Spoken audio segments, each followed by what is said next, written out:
Naam, tunaendelea na sehemu yetu ya pili ambayo inahusisha maelezo ambayo tunayotoa mara nyingi usiyojua kuhusu vita vya Palestina na Mayahudi. Leo tutahitimisha hili kwa sababu kama nilivyosema mwanzo ni mwendelezo uliokuwa wa muda mfupi. Kwa hivyo leo tutahitimisha, lakini kuhitimisha huku itakuwa ni mimbabi nasiha, kwa upande wa nasaha kuhusu tukio kama hili la Palestina na Mayahudi, na vile vile tukio ambalo lolote litafanana na hilo. Nasaha zangu zitachukua katika anwani ifuatayo: ni ahmiyatu rujui ila alulama, umuhimu wa kurejea kwa wanazuoni. Ahmiyatu rujui ila alulama, umuhimu wa kurejea kwa wanazuoni. Yakusudiwa ni tukio hili la vita vya Pakistan Mayahudi pamoja na Palestina. Ilikuwa wajibu wetu sisi ni kurudi kwa wanazuoni. Wanazuoni wanasemaje, wameonaje swala kama hili? Na kama utakumbuka katika mada zote au subject zote zilizozitoa zilikuwa zina nukuu aqwal ulama zote. Maandamano jamani hafai, tumenukuu aqwali za maulama. Hamas ni kundi ambalo halitambuliki kabisa, niliko dhidi na Uislamu, ni kundi la kishia la Hizbi Ikhwani, tumenukuu maneno maulama. Haifai kusema laana Allahu Israeli, tukanukuu asili ya neno Yahudi, tukanukuu almuhimu yale yote ambayo watu washishabihiane na Mayahudi, tukanukuu hadithi za Mtume na kauli za maulama. Kwa hiyo jambo lolote linapotokea, basi jambo la kwanza la msingi watu warudi kwa wanazuoni.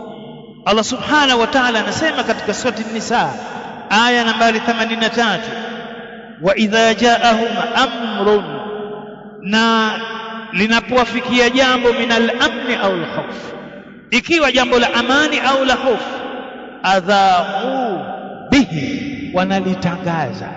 Walau rudduhu ila ar-rasul, lau wangelirudisha jambo hilo kwa mtume, wa ila ulil amri minhum, na kwa wale ambao wenye mamlaka miongoni mwao. Yani kurudisha katika wenye mamlaka ni jambo ambalo watawala watakuwa wanatoa maamuzi gani. Mfano hii swala ya Palestina hii na Mayahudi, kuna kitu kisulhu sulhu. Je, ipatikaniwe mazungumzo ya amani, sulhu? Wanazuoni miongoni mwao, mfano Ibn Uthaymeen katika fatawa zake alipoulizwa, je, inawezekana ikapatikaniwa suluhu baina ya Palestina na Mayahudi, akasema hapana, jambo hili litarudi kwa mamlaka. Mimi siwezi wala wewe huwezi kuniuliza. Jambo hili lirudishwe kwa mamlaka. Alhukuma, serikali ndio zitazingatia masala ya nini, ya sulhu. Na ukiangalia sulhu yoyote haifanywi na mtu mmoja peke yake. Basi tufanye ni kwamba serikali, delegation inatoka katika serikali hii na serikali hii inakumbana na serikali ile. Kwa hiyo lau wangelirudisha jambo hilo kwa wale wenye mamlaka juu yao miongoni mwao, la alimahu alladhina yastanbitunahu minhum, wangalijua, wangelielewa na kupata ufahamu wale ambao yastanbitunahu, wale wenye uwezo wa kuchambua mambo, wenye uwezo wa kuyapeleleza mambo na kuyapima mambo. Bila shaka akina nani? Ni maulama. Kwa hivyo jambo lolote likitokezea, aya hii inatuongoza ni kwamba watu warudishe mambo hayo kwa nani? Kwa wale wetu ambao walikuwa wenye ujuzi wa kuchambua, wenye ujuzi wa kupima, wenye ujuzi wa uoni, yani wana ile vision katika mambo yale, na si wengine isipokuwa ni wanazuoni. Uchambuzi uliokusudiwa hapa si uchambuzi huu wa mfano hapa Tanzania kuna vichekesho vimoja. Ukija katika ile chart ya FIFA, nchi gani ambazo ni bora katika mpira, utakuta Argentina, Brazil, nani. Tanzania iko huko kwenye 100 na vichange. Lakini Tanzania hii kama FIFA itaweka nchi gani ambayo inakuwa yako mbele wameendelea katika uchambuzi wa mpira? Tanzania ingechukua nambari 1.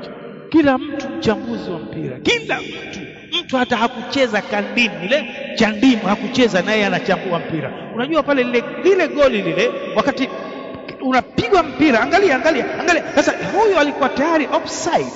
Kwa hivyo referee hapa ilikuwa mshika kibendera na alimuhimu basi na kwenda kila mtu mchambuzi wa mpira. Sasa sio wachambuzi hawa wa mpira hawa, katika wachambuzi wa mpira wote mimi mtu mmoja tu ndio nilikuwa na click akiitwa Dr. Liki, yule mchambuzi. Hao wengine wote tena basi na wewe wangu, kwa sababu kuna posho.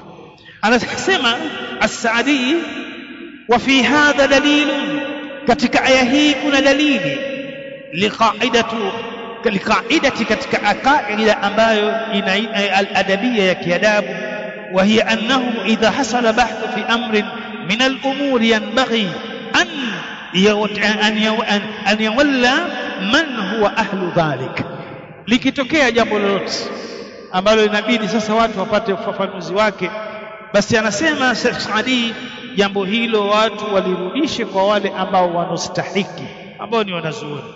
Wayaj'al ila ahlihi wala yataqaddam baina aydihim, wasiwatangulie, wasije wakawa ni watu ambao wao wamewatangulia wanazuoni.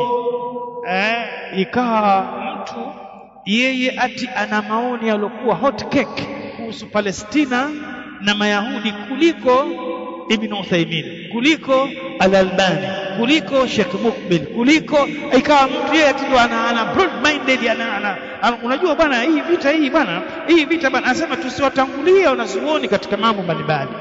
Fa innahu aqrabu ila as-sawab wa ahrar as-salama min al-khata' wa fihi, na ndani yake anasema Sheikh Saadi rahimahullah, an-nahyu anil ajalati wa tasarru linashri al-umuri min hina simaiha.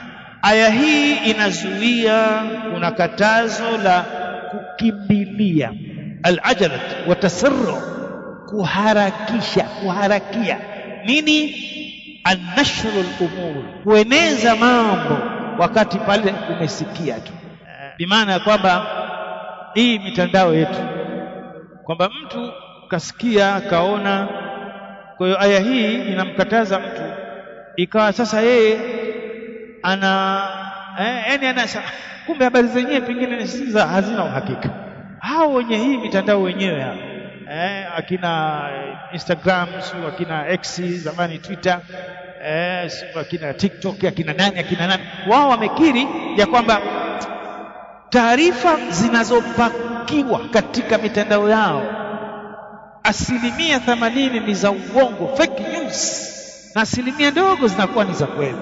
Kwa hiyo unaweza ukaletewa picha ukaona watoto wanapokufa Palestina, roho inakuuma, kumbe vita vya mwaka 2020 yani 2003. Sasa wewe huwezi kupambanua, kwa isiwe rahisi kiasi hicho ya kusambaza, au kuna makosa makubwa ya kusambaza picha za watu waliokufa. Wamekufa watu, ikawa sasa mtu anasambaza zile picha. Kila mtu bwana tazama, angalia wanavyouawa ndugu zetu, pigwa uso aonekane shingo imekatika. Si katika jambo la kisawa. Kisha katika aya nyingine, aya nambari 7 ya sura Al-Anbiya, Allah anasema fasalu ahla dhikri in kuntum la ta'lamun, waulizeni wale wanaojua ikiwa nyinyi hamjui. Ahla dhikri bimaana al-ulama. Anasema Ibn Baz rahimahullah, wa min al-mashru' lidu'ati al-haqq, ama jambo lilokuwa la kisawa na la kisawasawa kwa wale walinganizi wa haki, wa talabati al-ilm, na kwa wanafunzi, idha ashkala alaihim amr, wakiwa watapata mushkili wa jambo lolote, min kalami ahli al-ilmi, maneno ya wanazuoni mfano, au ghairihim, au maneno ya mambo mengine mbalimbali ya vyombo vya habari na vitu kama hivyo, an yarji'u fihi ila al-ulamai, warejeshe mambo hayo kwa nani? Kwa wanazuoni. Tena wanazuoni wenyewe ni al-mu'tabirin, wale ambao wanofahamika na kujulikana kwamba hawa ni wanazuoni. Kwa hivyo bado tunarudi katika nukta yetu ya kwamba masala kama haya ya vita vya Wayahudi na Palestina na nani, ni vizuri kabisa tuyarudishe kwa wanazuoni.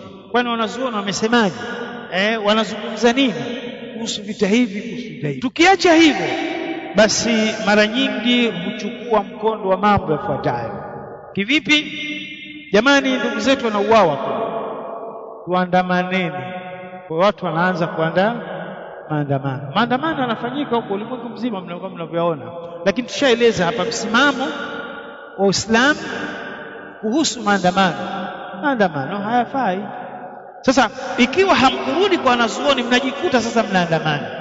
Niliona mmoja juzi, bwana mmoja mpaka hapa vililetwa peperushi kwamba Ijumaa watu wakutane sio wapi na wapi na wapi.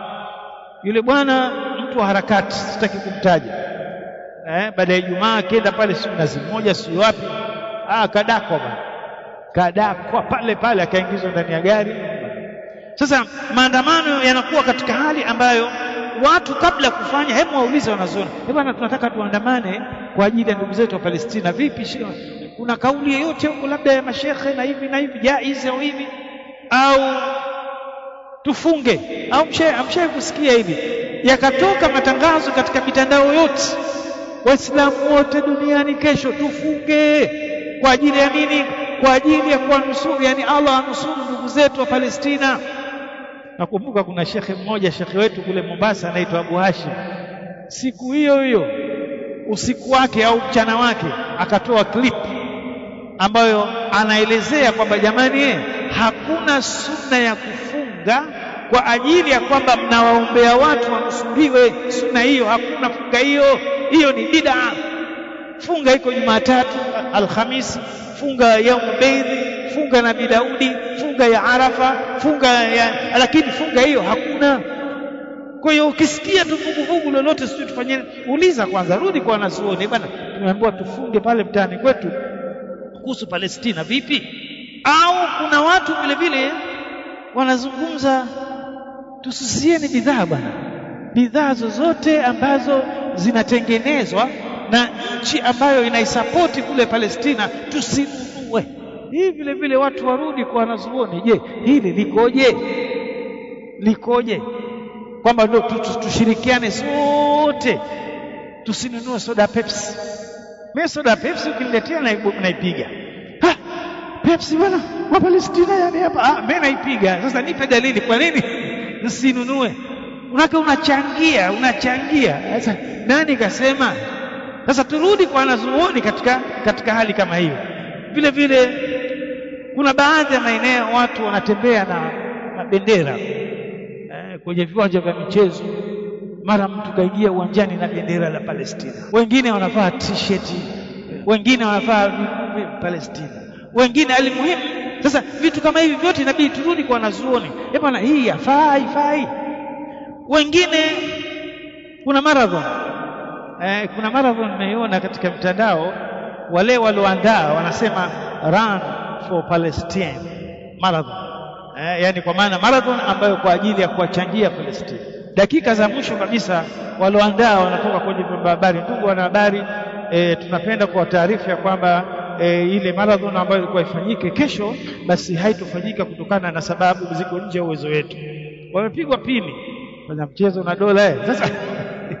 Sasa vitu kama hivyo lazima watu warudi, makongamano na vitu kama hivyo. Almuhimu ilikuwa tunatoa nasaha, ni kwamba mambo mengi turudi kwa wanazuoni, wanasemaje, chungulie, tuulize bana hili vipi, ili tusiingie katika mambo ambayo pengine yatatupelekea katika madhambi.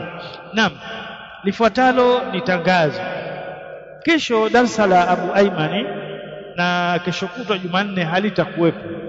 Shekhe ana udhuru wa safari kwa Zanzibar na amekwama huko, hatuweza kurudi wahi darasa zake za kesho na kesho kutwa. Kwa hiyo darasa la Abu Aiman na kesho Jumatatu na Jumanne halitakuwepo mpaka wiki inayokuja. Kwa hiyo darasa linalofuatia ni la Dr. Naam.